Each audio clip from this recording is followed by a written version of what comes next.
Mi trabajo acá en el Perú es encontrar proyectos que de alguna manera puedan certificar lo que le llamamos créditos de carbono para que estas empresas la usen y logren compensar sus emisiones con estos créditos de carbono. Entonces, en el Perú hemos tenido mucho éxito registrando y generando créditos de carbono en proyectos, pero más que tienen que ver con energías renovables, básicamente hidroeléctricas, que al entrar en funcionamiento desplazan plantas térmicas y por tanto se dejan de quemar combustibles fósiles. Proyectos de transporte son complicados porque uno de los requisitos para generar créditos de carbono es que se pueda medir con mucha exactitud las reducciones de emisiones. Y en el transporte hay tantas variables que es muy complicado hacer esto, ¿no? Entonces, la siguiente.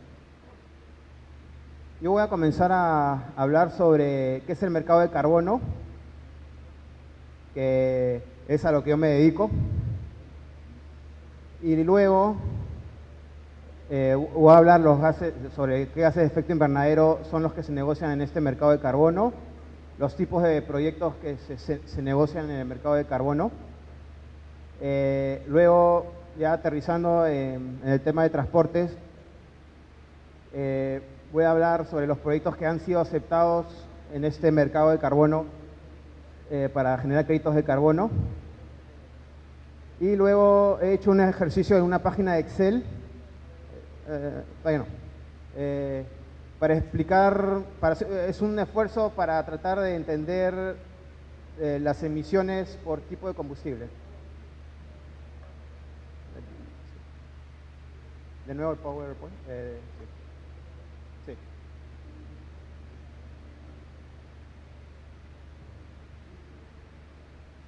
Ok. El anterior.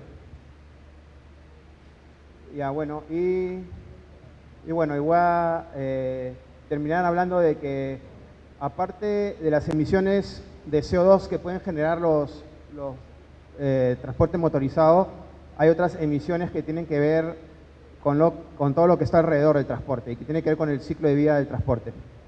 Ya, bueno, existe en el mercado de carbono dos mercados. El mercado regulado, que está regulado, que fue una iniciativa, bueno, de todos los países a través de las Naciones Unidas y que está regulado y tiene fuerza de ley.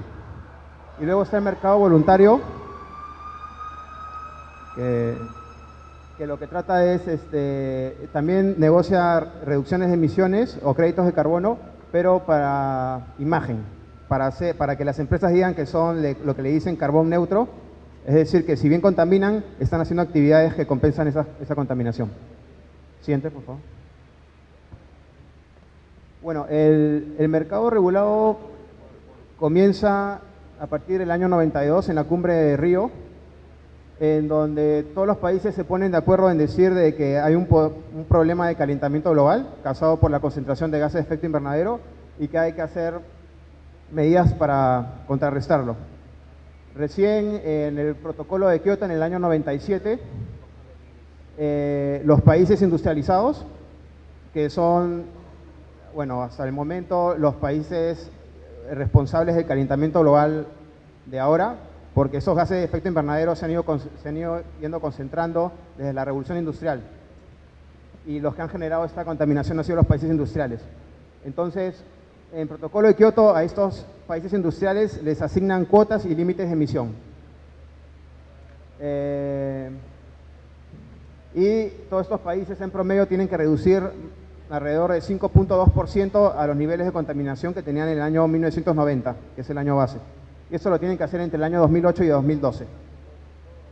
Luego, en el 2012 se acaba el compromiso de Kioto y en la última convención se decidió extender 5 años más este compromiso, pero los países van a decir voluntariamente cuántos son sus límites de emisión. Pero se decidió que en el año 2020 va a haber un nuevo acuerdo global con límites de emisiones obligatorios. y que inclusive China podría estar dentro. Bueno, para que los países industrializados puedan reducir sus emisiones de una manera costo efectiva, se crearon mecanismos de mercado. Por ejemplo, el primero, que es el comercio internacional de emisiones, se basaba en que si a un país le sobraba, digamos, había contaminado mucho menos de su cuota, lo que le sobra lo podía vender a uno que estaba por encima. Y luego están estos dos mecanismos, que el tercero es el mecanismo de desarrollo limpio, que es que proyectos en países en vías de desarrollo como el Perú, que reduzcan emisiones, pueden generar créditos de carbono y vendérselos a los países en desarrollo para compensar sus emisiones. La idea es de que los gases de efecto invernadero son a nivel global y no importa dónde reduzcas, la cosa es que se reduzcan en alguna parte en el mundo. Entonces a los franceses, por ejemplo, les sale muy caro reducir sus emisiones porque ya tienen lo último de la tecnología y, digamos, las alternativas de energía renovable, las más fáciles, ya han sido tomadas. Más barato les sale venir a un país como Perú y apoyar un proyecto que reduzca emisiones y entonces y le paga por eso, ¿no? Entonces este país apodera estas reducciones de emisiones y a nivel global se han reducido las emisiones. Siguiente, por favor. Bueno, este es un proceso para aplicar al MDL que es complicado, al mecanismo de desarrollo limpio para generar un crédito de carbono. El siguiente. Y bueno, y estos son nuevos mecanismos que se están planteando, aparte del mecanismo de desarrollo limpio que se basa en proyectos de reducción de emisiones. Estas son otras alternativas que se están discutiendo. Uno es un enfoque sectorial, donde por sectores se puede reducir la intensidad de energía, el uso de la energía, entonces puede haber reducción de emisiones a nivel sectorial. Esto es programas nacionales, que se hace un programa en algún tipo, por ejemplo en transporte, y a través de este programa el sistema de transporte se hace más eficiente y hay una reducción de emisiones y se podrían generar créditos de carbono por esto. Y luego están los proyectos RED, que son proyectos de conservación y que se evita la deforestación. Entonces uno puede calcular una tasa de deforestación y por tanto eso eso implica generación de emisiones de CO2, pero si uno la para, estás evitando la generación de emisión de CO2 y por tanto se podrían generar créditos de carbono por esto. Estos tres mecanismos están en discusión y probablemente, no sé, se aprueben en el futuro y podría ser una nueva, digamos, una nueva oportunidad para el Perú. Siguiente. Bueno, ahora actualmente el mercado más importante de créditos de carbono es la Unión Europea. La Unión Europea ha dicho que desde el 2013 hasta el 2020 piensa reducir en 20% sus emisiones respecto a las emisiones que había en el año 90 y va a aceptar proyectos en Perú o en países en vía de desarrollo siempre y cuando estén registrados o aceptados antes del 31 de diciembre del 2012. Siguiente, por favor. Bueno, este es el mercado voluntario, que no es el regulado. Esto se negocia voluntariamente y es por imagen, ¿no? Uno se tiene que basar en un estándar. Los estándares más importantes son el Gold Standard, que es un estándar, digamos, de calidad social, más que todo de los proyectos. Este es el Verified Carbon Standard, que es uno de los más famosos. Bueno, este es el Blue Registry de una certificadora de Tuxtut. Ellos acreditan la calidad de los créditos de carbono voluntarios.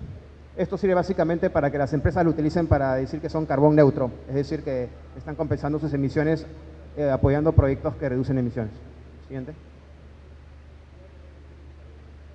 Bueno, los gases de efecto invernadero, lo que se negocia son toneladas de CO2 equivalente. Sin embargo, son 6 gases de efecto invernadero. Y cada gas de efecto invernadero se convierte a lo equivalente al CO2. Siguiente, por favor. Por ejemplo, el dióxido de carbono es el gas de efecto invernadero más común y tiene un poder de calentamiento global de 1. Y básicamente es por la quema de combustibles fósiles. El metano es por la descomposición anaeróbica de la materia orgánica, es la descomposición sin oxígeno y tiene 21 veces poder de calentamiento global. Y así hay otros gases que son más poderosos, ¿no? Y todos estos se negocian en el mercado de carbono en su equivalente a toneladas de CO2. Siguiente. Bueno, y estos son los tipos de mercado que se han estado, los tipos de proyectos que se han negociado en el mercado de carbono. Como vemos, proyectos de transporte solamente representan el 0.6% de todos los proyectos negociados, y en ser emitidos, en créditos de carbono emitidos, prácticamente cero. Sí, lo que quiere decir que por lo menos en el mercado de créditos de carbono, los proyectos de transporte no han podido ser negociados porque son muy complicados. El siguiente. Estos son los proyectos de transporte que han sido registrados a nivel mundial. Estos primeros se basan en sistemas de transporte rápido, parecido al Protransporte o Metropolitano de Perú. Y los siguientes son de metros, ¿no?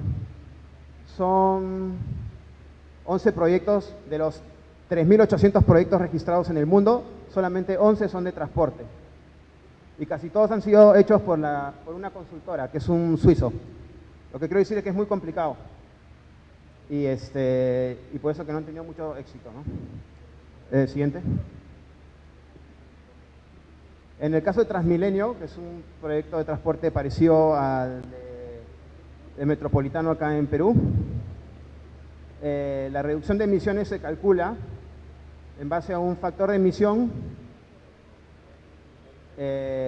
por persona, en base a lo que contaminaba antes de que se diera el proyecto.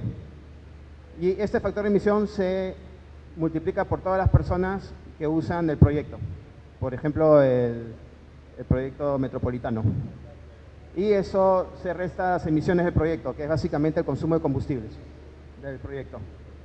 En el caso de Transmilenio, el consumo de combustibles era diésel, y en el caso de Protransporte o Metropolitano, perdón, es a gas natural. Tengo entendido que los buses son a gas natural.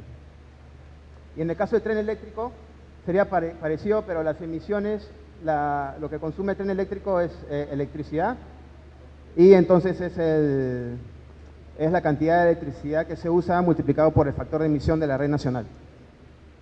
Es digamos, las emisiones del proyecto. Y eso se tiene que reducir, eso se tiene que restar a las emisiones que hubieran sucedido sin el proyecto. Siguiente, por favor. Bueno, acá luego vamos a pasar a una hoja Excel, pero primero lo que he calculado acá es más o menos las emisiones por persona de un usuario del tren eléctrico, otro de los buses del proyecto Protransporte, bueno, que es el metropolitano, y las emisiones en transporte convencional. A ver si podemos pasar la hoja Excel, por favor.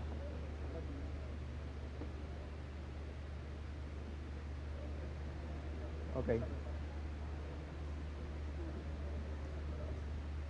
Bueno, sí. Para calcular las reducciones de emisiones, primero tenemos que saber, tener una medida de cuánto es el consumo por kilómetro del transporte. En este caso, por ejemplo, un tren de 4 vagones eléctrico más o menos consume 19.250 kilovatios hora por kilómetro. Eso es cantidad de energía eléctrica. Un bus troncal a gas natural consume alrededor de 621.321 litros por kilómetro.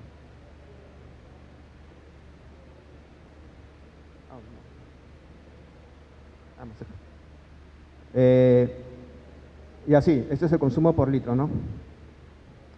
Y más abajo, por favor.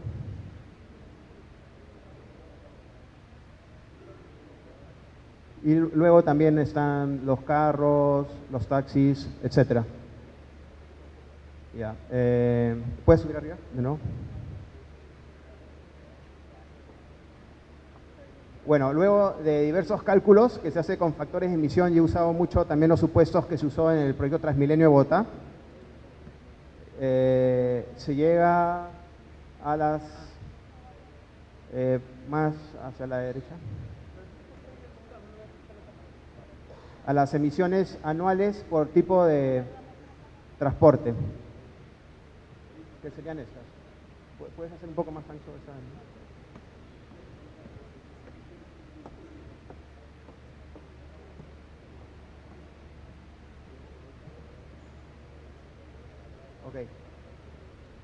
Bueno, ¿eso lo puedes extender, esta línea?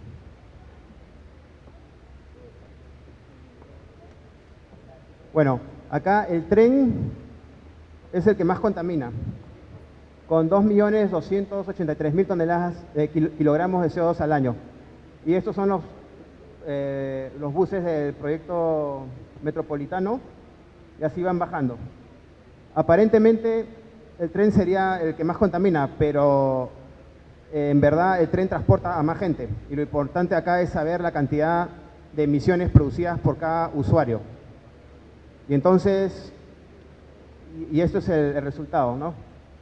El transporte que menos contamina es un metropolitano, un bus troncal con 80% de capacidad de 160 personas, contaminaría por persona 31 kilogramos. El tren eléctrico estaría contaminando 45 kilogramos de CO2 por persona. Y bueno, y si bajamos, más abajo, acá el peor es el taxi. El taxi es el que más contamina, porque el taxi solamente lleva a una persona, ni siquiera lleva a una persona en promedio, porque el taxi está dando vueltas sin transportar a veces a nadie. Entonces tiene mucha emisión sin transportar a gente. Inclusive el transporte privado, que sería es más eficiente que el taxi. Y luego, si podemos irnos arriba, por favor. Y las emisiones, bueno, son las emisiones de CO2, pero también hay emisiones que tienen que ver, que son indirectas, que tendrían que ver con todos los recursos que se necesita para producir ¿cómo se llama? El transporte. Entonces, por ejemplo, un vagón del tren pesa 33.000 kilogramos, 20.000 kilogramos pesa un bus grande por transporte, y buses más pequeños 8.000. Entonces esto es mucho más recursos y eso implica más contaminación de CO2 indirectamente. Pero si lo dividimos entre los usuarios, vemos que el tren eléctrico es el que menos, digamos, insumos usa para transportar a una persona, en el sentido del material que necesitan para producir ese transporte. Y luego más eficientes son el sistema de protransporte, y los peores, que están más abajo, son los carros. Bueno, y acá se ve el impacto, ¿no? Obviamente, carros particulares ocupan más sitio y van a contaminar más que usar un bus de 60 pasajeros o 60 bicicletas. Y en temas de tráfico, si pasas la siguiente, por favor.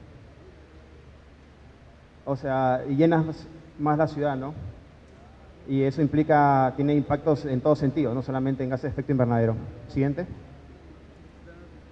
Bueno, y esto es si dejamos pasar el transporte privado, luego va a ser un caos y va a ser inmanejable en términos de contaminación y otros efectos. Siguiente. Bueno, y esta es la situación de Lima con el desorden total, ¿no? Mucha contaminación y desorden. Siguiente. Bueno, y esto es el tren eléctrico, que de hecho es una buena opción. Siguiente. Y el metropolitano, que contamina poco. Siguiente.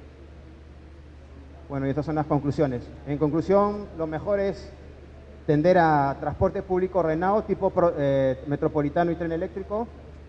El uso de taxis y carros particulares es lo más contaminante que hay. Es muy difícil aplicar a generar créditos de carbono por proyectos de transporte, porque son muy complicados de calcular exactamente la reducción de emisiones, pero sin embargo vale la pena hacer ejercicios de calcular las emisiones de estos proyectos, porque pueden servir para calcular los beneficios ambientales y por tanto convencer a invertir en esos proyectos. Muchas gracias. Ok, muchas gracias por esa información.